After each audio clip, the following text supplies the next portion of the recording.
Magandang araw mga kababayan, magandang araw sambayan ng Pilipino. Kasama niyo po ngayon si Ka Eric sa isa na namang pagtatalakay ng mga mainit na balita na hinaharap ng ating mga mamamayan at nakakaapekto sa ating lipunan. Kamakailan po ay lumabas itong balita at ulat na di umano ay nagpatupad na ng panibagong sanctions ang Estados Unidos sa pamamagitan po ng gobyerno ni US President Donald Trump. Laban po ito sa mga pinuno na mga hukom ng International Criminal Court or ICC. At isa dyan sa unang tinamaan ay ang presidente mismo ng ICC na nagsisilbi din pong pinunong huwes o pinunong hukom. Itong si Japanese lawyer and judge sa ICC o sa International Criminal Court na si Akane.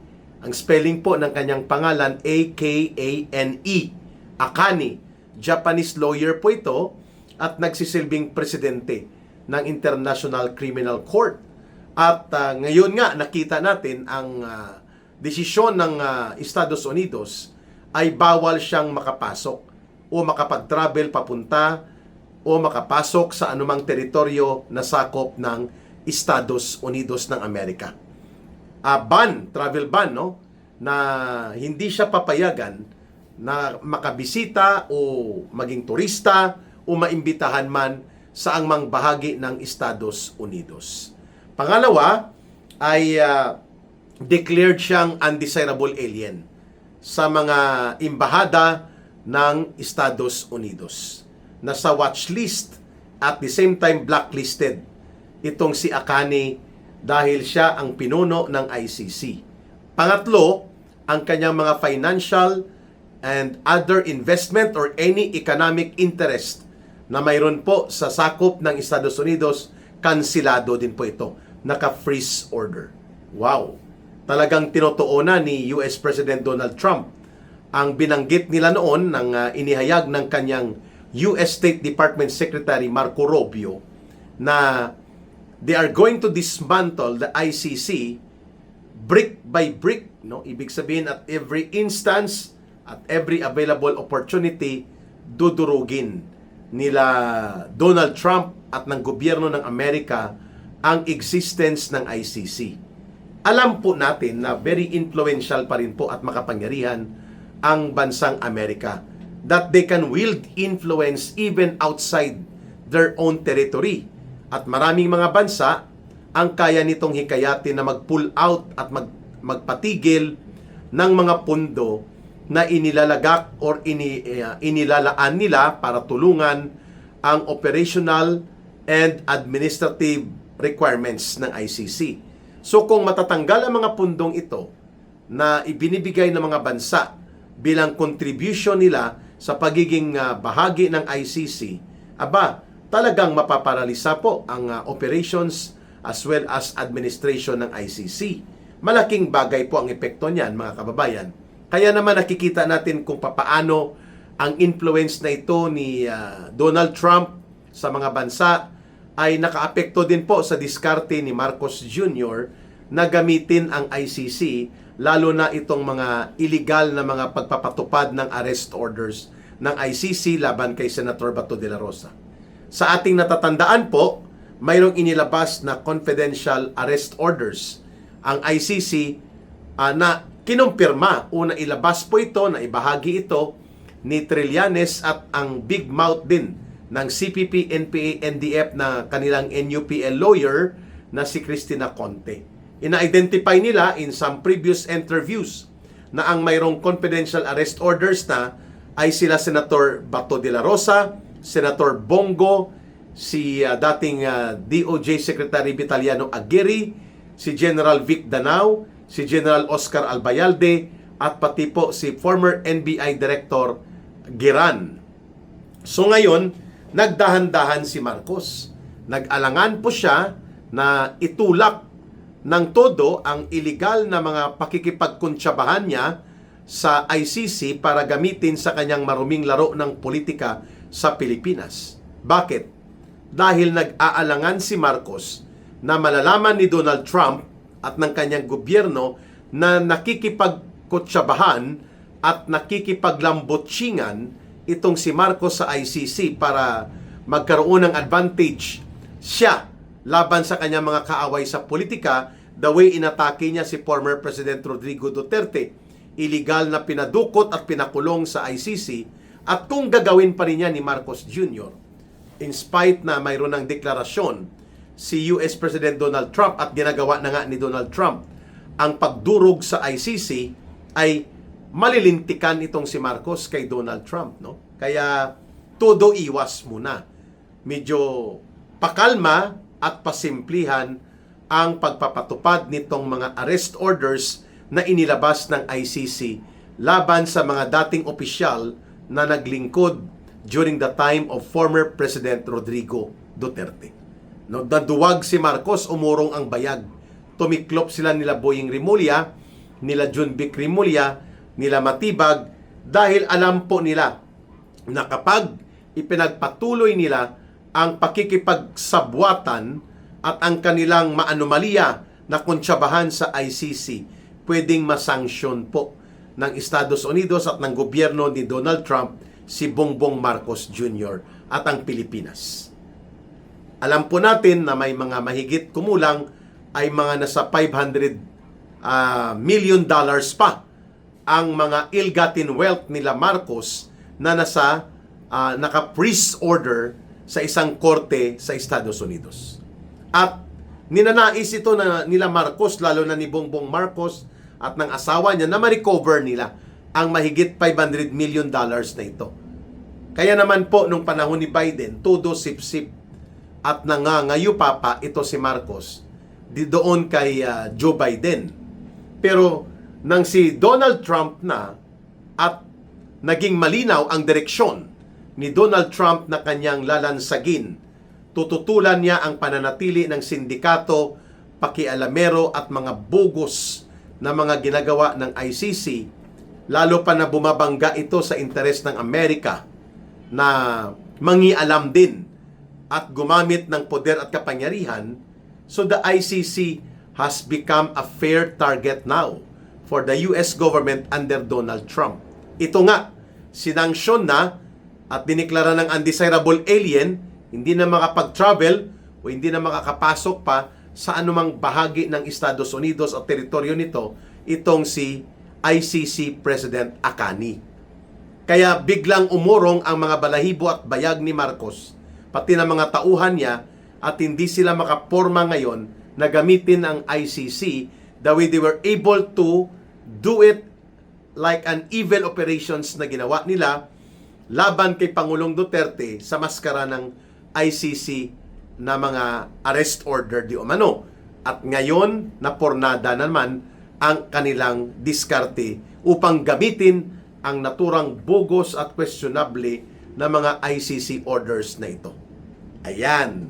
So mga kababayan, malaki po ang epekto nito ng sanksyon na ibinaba ng Amerika, sapagkat maraming bansa po ang ngayon kinakampanyahan na at hinihikayat ng Estados Unidos na mag-withdraw ng kanilang membership sa Rome Statute at hindi nakikilalanin ang ICC.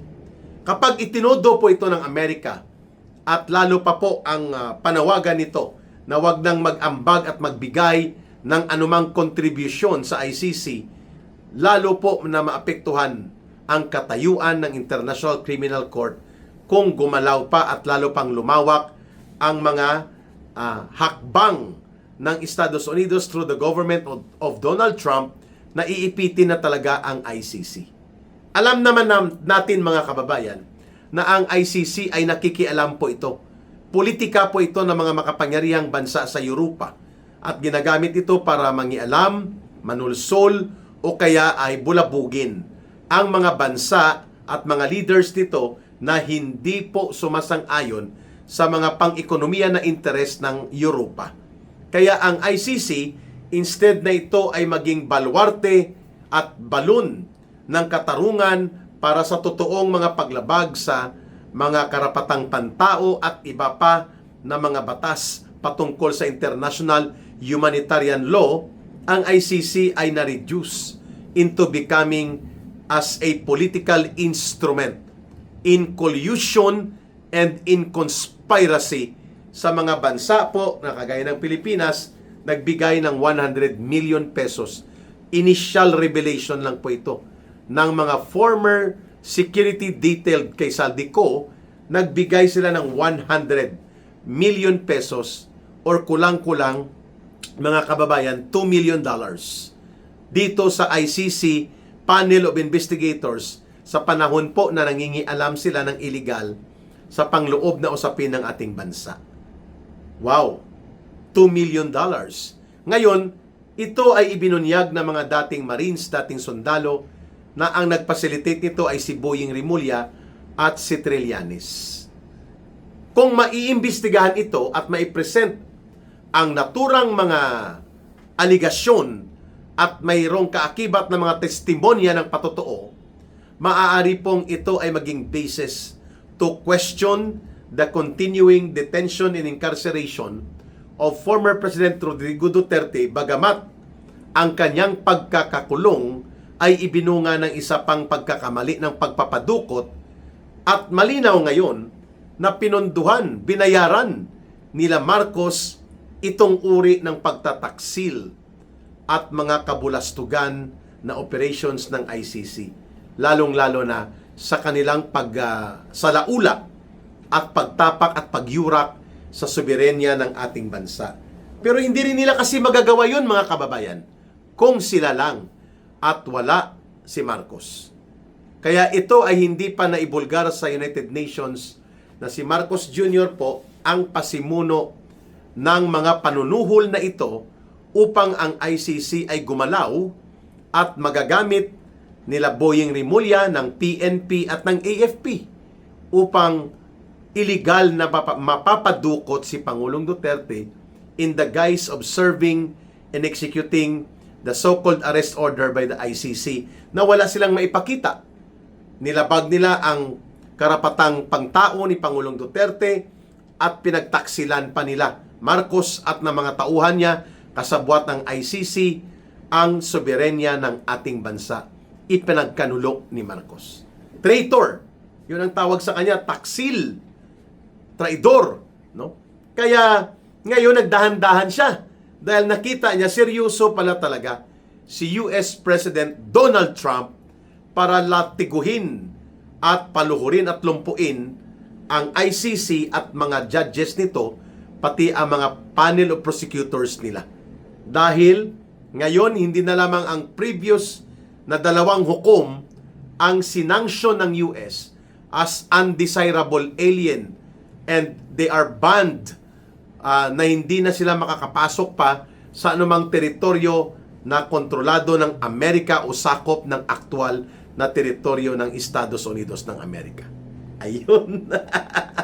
Mga kababayan, magandang development ito sapagkat itong sanctions ng US laban sa mga hukom at pamunuan ng ICC ay nagpapabilis ng pagkakataon na mailalantad din po ang kataksilan ng gobyerno ni Marcos laban kay former President Rodrigo Duterte, ang pagkakanulo sa kanya at ang pagdurog at pagyurak sa kanyang mga karapatang pantao, karapatang sivil at karapatang pampolitika, ay lahat ng ito maibubunyag kapag nangyari na ang ICC ay lubusan ng masasanksyon ng Estados Unidos.